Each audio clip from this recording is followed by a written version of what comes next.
All right, let's take a look at the gold market, talk about spillover into other markets. Gold, of course, is one that we think is going to do very well, and that this consolidation that it's been in for all of this time frame actually ended when it moved above this downtrend right there. And what it did was it shifted this whole big dominant cycle, this harmonic family right in here with the dominant, the intermediate, and the minor quarters that you see right there.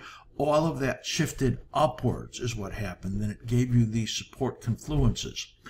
Our sense was that momentum was just starting to peak and coming down right over here. And this is going to be your capitulation period where the bulls kind of give up, setting up what I think is going to be a historic move to historic prices here in the gold market.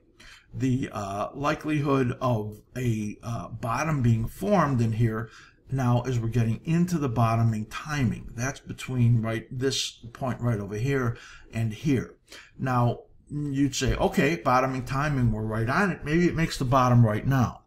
Well, probabilities are high based on cycle structure that it gets under that 1891 level right there before it can get into this bottoming, complete any bottoming right in here. There's a potential in a throwaway it gets down to about 1830. So this is a risky time frame right in here. And when you look at how that coincides with this one right in here. So you see that all three of these cycles were coming down. This is silver, which is out of phase a little bit with the gold market, a little bit here. It was very out of phase over there. So when you got all three of them coming down right in here, look at these last 3 weeks right there. It fell from about 1825 over here to about 1671. This was about 140, 150 point throwaway right there in that last time that all three of them were coming down. So that's the time frame we're in right now. That's what sets up big bull moves.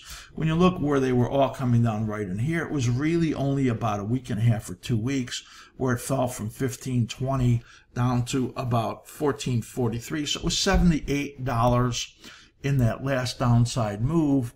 If you look here from the peak that it made right there, that was right around 2000.